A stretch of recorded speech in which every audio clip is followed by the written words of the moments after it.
Hey everyone, welcome back. Happy Saturday. Okay, guys. So, my trip, complete disaster.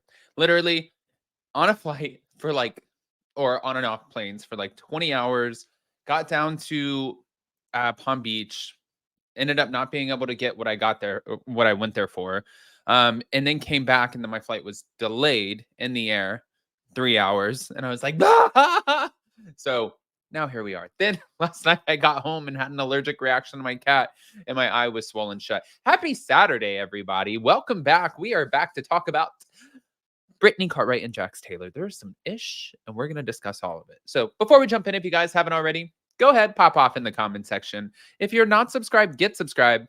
Don't forget to hit that notification bell, and let's jump right in.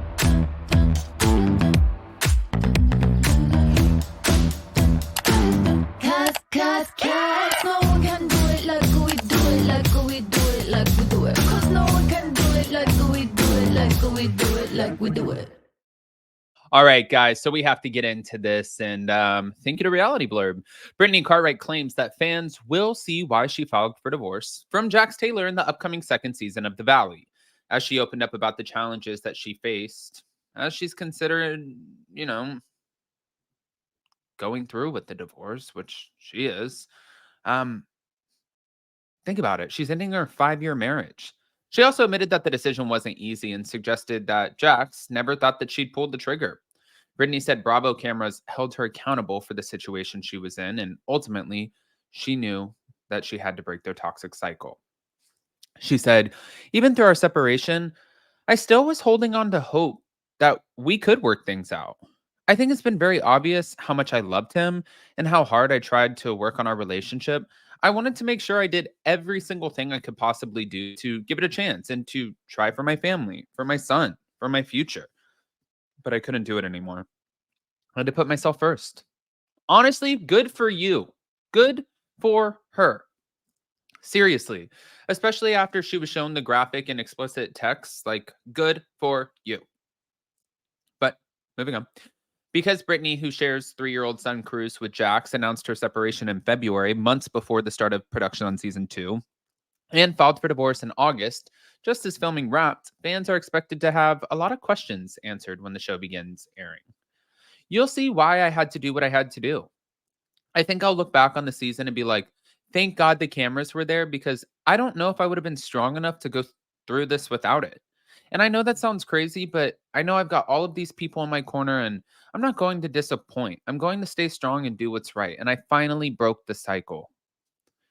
It would have been easier for me to stay in this house from the beginning, stay with him, continue fighting.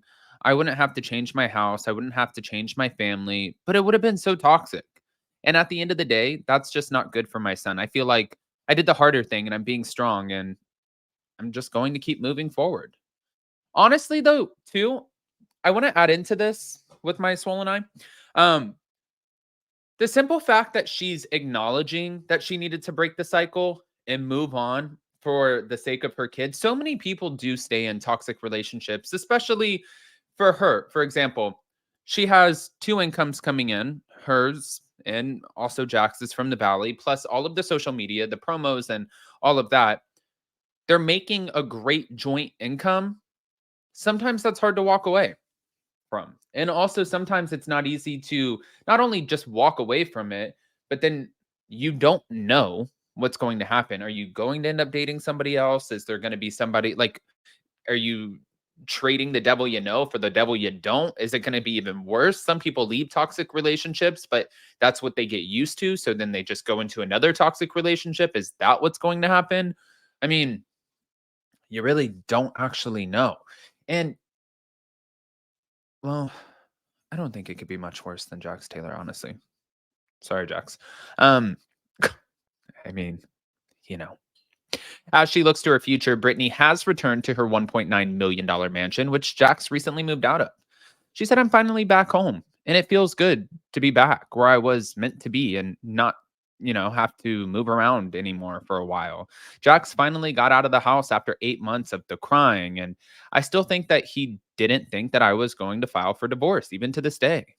But while Brittany is officially done with Jax, she's not ready to date yet. I'm being flirty. I don't need a relationship right now. I have a lot of healing to do from this relationship. I never thought I would be going through a divorce. I always thought Jax was my forever. So this is something I'm going to have to navigate. I'm having fun, but nothing is serious.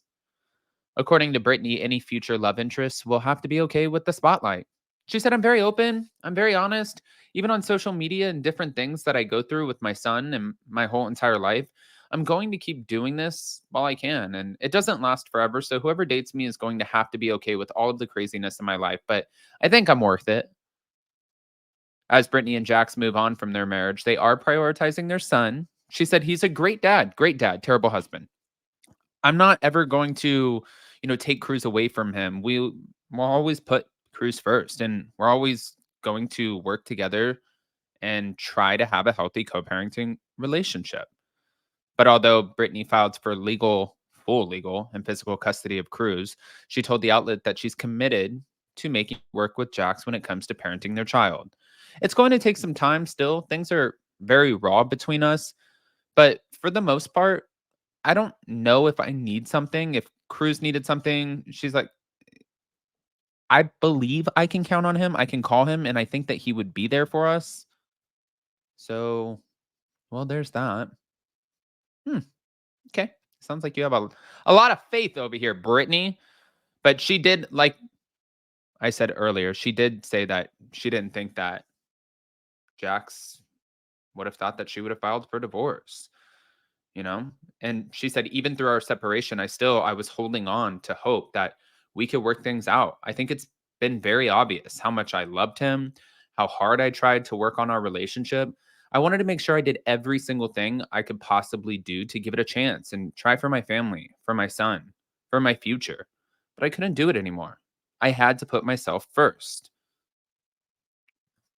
Well, Brittany's friends, obviously from the Valley too, had her back, supported her decision, and having cameras rolling, she said, I think I'll look back and be like, thank God the cameras captured all of this.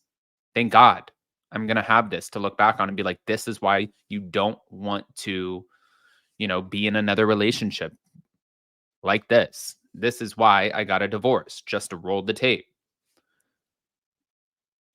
Hmm. Well, I think that she's going to end up moving on, honestly. Like she said, she's being flirty, she's having fun. I know that there was one isolated filming event that the rumor was that Jax ended up showing up after therapy, and that Jax, when he showed up, she wanted to talk to him. She was getting in her head. Maybe she was drinking, I don't know, but she wanted to talk to him, and she was just psyching herself out, and her friends were like, absolutely not, like, stay away from him. Don't go backwards. Let's move on. You've already done all the hard work. So I hope she continues it. And I hope she prioritizes herself. And I already know that she prioritizes her son, but I hope she gets to prioritize herself a little bit too. On top of that, guys, I know that we didn't have hot, messy topics yesterday. My apologies. I was dead from the flights and all of the shit. And also, there wasn't a whole lot, anyways, on Friday. But we will be back on Monday with hot, messy topics. And I do have a lot to discuss, especially when it comes to what's going on in Salt Lake City and just the Bravo world in general. So if you guys haven't already, go ahead, pop up in the comment section, please. Don't forget to smash that like button. If you're not subscribed, get subscribed over here to Up and Adam Channel 1 and also to Up and Adam Channel 2. And I hope you guys have a beautiful weekend. I cannot believe it's Saturday. It feels like it's Sunday. I don't know what's going on, but okay. Okay, I'm going to go get some Benadryl.